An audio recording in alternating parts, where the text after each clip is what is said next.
무병장수하는 법. 무병장수하는 것이 소원입니다. 어떻게 해야 합니까? 나라에 임금과 신하가 있듯이 사람에게는 마음이라는 임금과 음식이라는 신하가 있습니다. 임금이 훌륭하면 신하의 충성도 높지만 임금이 흐트러지면 신하가 임금을 따르지 않으며 큰 변란이 일어납니다.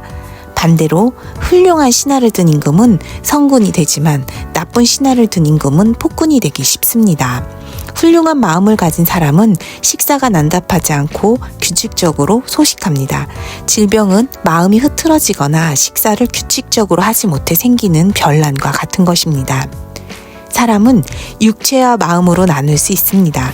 육체가 집이라면 마음은 그 집에 살고 있는 주인입니다. 처음부터 튼튼한 집과 부실한 집이 있듯이 부모로부터 받은 몸이 튼튼할 수도 약할 수도 있습니다. 집이 원래 부실했다면 집 주인이 잘 수리해가며 살아야 합니다. 튼튼했던 집이라도 세월이 흐르는 동안 살피지 않으면 무너져 버립니다. 수리할 곳이 많음에도 집주인이 조심하지 않으면 기둥뿌리가 절로 썩고 비가 새는 집이 됩니다. 결국엔 집이 무너져 집주인마저 살 수 없게 됩니다. 주인인 마음이 집인 육체를 보살피지 않으면 사람은 죽습니다.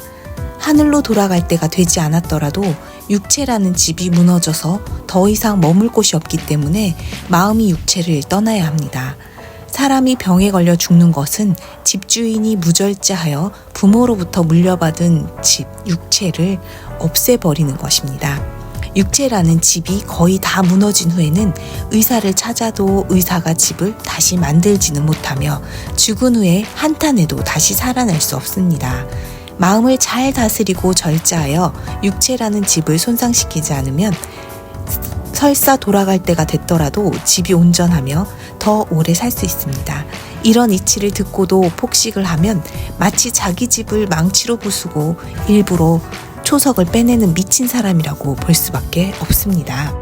병 없이 오래 살고 싶으면 마음을 흐트러짐 없이 세우고 식사에 규칙을 세워 함부로 먹지 않으면 됩니다. 이 방법을 아는 사람은 음식뿐만 아니라 만물을 낭비하지 않습니다. 이런 사람들의 삶은 하늘과 조화를 이루기 때문에 장수와 복이 저절로 따라옵니다. 검소한 생활을 즐거움으로 삼으면 마음이 편안해지고 모든 삶이 마음먹은 대로 흘러갑니다. 또 살아감에 있어 혹시 모자란 면이 생기면 하늘이 자연스럽게 채워줍니다. 그래서 수명은 자신이 어떻게 가르느냐에 따라 그 장단이 있는 것이지 하늘에 달려있지 않습니다.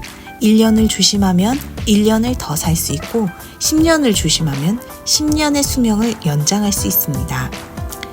선생께서는 오랫동안 수련을 해오셨는데 생활에서 쉽게 실천할 수 있는 건강법을 알려주십시오. 21살 때부터 운명하게 입문해 어떻게든 신성 같은 스승을 만나려고 전국을 돌아다녔지만 찾을 수가 없었습니다. 이곳저곳 깊은 산속에서 수행하고 절이나 암자에서 은거하는 사람들을 찾아 선법을 물어보기도 했지만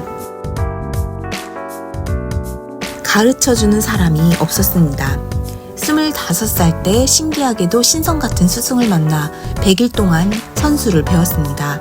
저는 원래 유절할 관상이었는데 이 방법으로 상당히 수명을 늘렸습니다.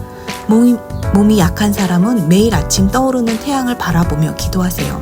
태양은 양의 근원이며 생명의 근원입니다.